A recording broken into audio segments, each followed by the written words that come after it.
Hello guys, welcome to my channel. ನಾನು ಶರಣ್ಯ. ಎಲ್ಲರೂ ಹೇಗಿದ್ದೀರಾ?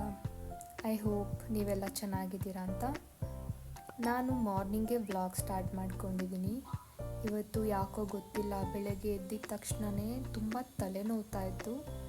ಅದಕ್ಕೆ ಒಂದು ಕಪ್ ಸ್ಟ್ರಾಂಗ್ ಕಾಫಿ ಮಾಡ್ಕೊಂಡು ಬಂದು ಕುಡಿಯೋಣ ಅಂತ ಹೇಳಿ ಹೊರಗಡೆ ಬಂದು ನನ್ನ ಜೂಲ ಮೇಲೆ ಕೂತ್ಕೊಂಡೆ.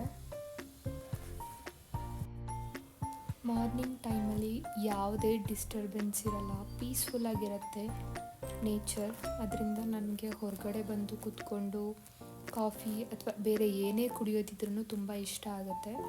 ನನ್ನ ಓನ್ ಟೈಮ್ನ ನಾನು ಎಂಜಾಯ್ ಮಾಡ್ತೀನಿ, ಯಾಕಂದರೆ ಈ ಟೈಮಲ್ಲಿ ನನ್ನ ಹಸ್ಬೆಂಡಿನ ಎದ್ದಿರಲ್ಲ. ಇದಾದಮೇಲೆ ತಲೆನೋವು ನನಗೆ ಕಡಿಮೆ ಆಗಲೇ ಇಲ್ಲ. ಸೊ ಬ್ರೇಕ್ಫಾಸ್ಟ್ನ ಹೋಟೆಲಿಂದ ಆರ್ಡರ್ ಮಾಡ್ಕೊಂಡು ತಿಂದು ಮತ್ತೆ ಮಲ್ಕೊಂಡ್ಬಿಟ್ಟಿದ್ದೆ. ಒಂದು 1 ನನಗೆ ಮತ್ತೆ ಎದ್ದಿದ್ದು.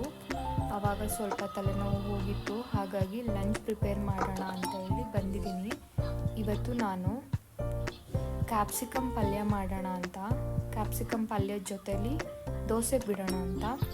ಸೊ ಕ್ಯಾಪ್ಸಿಕಮ್ ಎಲ್ಲದನ್ನು ಕ್ಲೀನ್ ಮಾಡ್ಕೋತಾ ಇದ್ದೀನಿ.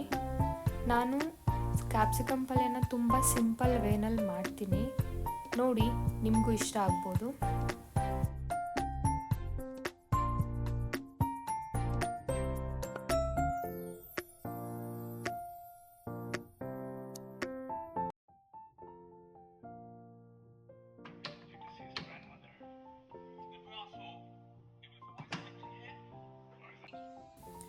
ಇಲ್ಲಿ ನಾನು ಒಂದು ಕಡಾಯಿ ತೊಗೊಂಡಿದ್ದೀನಿ.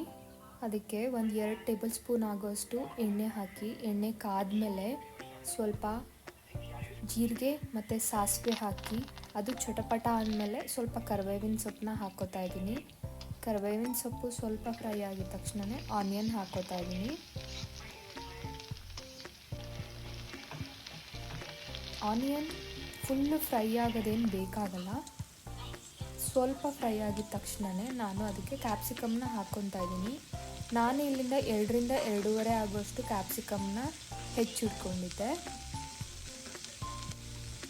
ಕ್ಯಾಪ್ಸಿಕಮ್ ಫ್ರೈ ಆದಮೇಲೆ ಇದಕ್ಕೆ ಸ್ವಲ್ಪ ಶುಂಠಿ ಬೆಳ್ಳುಳ್ಳಿ ಪೇಸ್ಟ್ನ ಕೂಡ ಸೇರಿಸ್ಕೊತಾ ಇದ್ದೀನಿ. ಇದನ್ನು ನೀವು ಆನಿಯನ್ ಹಾಕಿದ ಮೇಲೂ ಕೂಡ ಹಾಕ್ಕೋಬೋದು. ನಾನು ಮರ್ತುಬಿಟ್ಟಿದ್ದೆ, ಸೊ ಕ್ಯಾಪ್ಸಿಕಮ್ ಆದಮೇಲೆ ಶುಂಠಿ ಬೆಳ್ಳುಳ್ಳಿ ಪೇಸ್ಟ್ನ ಹಾಕ್ಕೋತಾ ಇದ್ದೀನಿ. ಇದಾದಮೇಲೆ ಇದಕ್ಕೆ ಚಿಟಿಕೆ ಅರಿಶಿನ ಮತ್ತು ರುಚಿಗೆ ತಕ್ಕಷ್ಟು ಉಪ್ಪನ್ನ ಸೇರಿಸ್ಕೊಂಡು ಮತ್ತೆ ಸ್ವಲ್ಪ ಹೊತ್ತು ಫ್ರೈ ಮಾಡ್ಕೊತಾ ಇದ್ದೀನಿ. ಕ್ಯಾಪ್ಸಿಕಮ್ಮು ಇವಾಗಲೇ ಫ್ರೈ ಆಗಬೇಕು, ಇಲ್ಲ ಅಂತಂದರೆ ಟೊಮೊಟೊ ಹಾಕಿದ ಮೇಲೆ ಫ್ರೈ ಆಗಲ್ಲ. ಚೆನ್ನಾಗಿ ಫ್ರೈ ಮಾಡಿಕೊಂಡು ಕ್ರಂಚಿನೂ ಇರಬೇಕು, ಜೊತೆಗೆ ಸ್ವಲ್ಪ ಸಾಫ್ಟ್ ಕೂಡ ಆಗಬೇಕು, ಅಲ್ಲಿವರೆಗೂ ಫ್ರೈ ಮಾಡ್ಕೊಳ್ಳಿ. ಅದಾದಮೇಲೆ ಟೊಮೊಟೊ ಸೇರಿಸ್ಕೊಂಡಿದ್ದೀನಿ ನಾನು. ಟೊಮೊಟೊ ಸ್ವಲ್ಪ ಫ್ರೈ ಆದಮೇಲೆ ನಾನು ಇದಕ್ಕೆ ಚಿಲ್ಲಿ ಪೌಡರ್ನ ಸೇರಿಸ್ಕೊತಾ ಇದ್ದೀನಿ.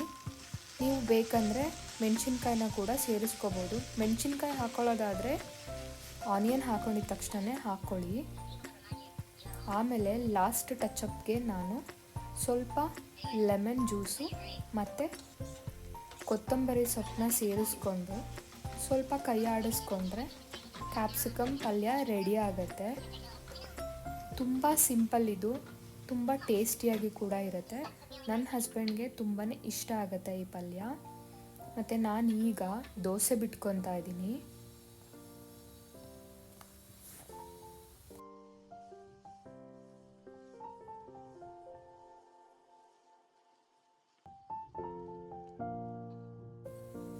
ನನ್ನ ಹಸ್ಬೆಂಡ್ಗೆ ಪ್ಲೇನ್ ದೋಸೆ ಅಂದರೆ ಇಷ್ಟ ಆಗಲ್ಲ.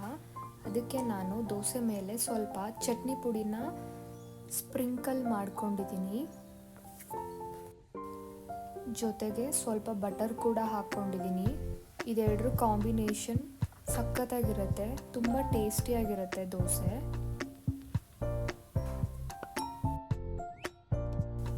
ನಾನು ಕ್ಯಾಪ್ಸಿಕಮ್ ಪಲ್ಯದ ಜೊತೆನೇ ಸ್ವಲ್ಪ ತೋಫು ಬುರ್ಜಿ ಕೂಡ ಮಾಡ್ಕೊಂಡಿದ್ದೆ. ರೆಸಿಪಿ ಬೇಕು ಅಂದರೆ ಕಮೆಂಟ್ ಮಾಡಿ, ನೆಕ್ಸ್ಟ್ ವಿಡಿಯೋದಲ್ಲಿ ಶೇರ್ ಮಾಡ್ತೀನಿ ನಾನು. ಈಗ ನನ್ನ ಹಸ್ಬೆಂಡ್ ಟೇಸ್ಟ್ ಮಾಡ್ತಾ ಇದ್ದಾರೆ.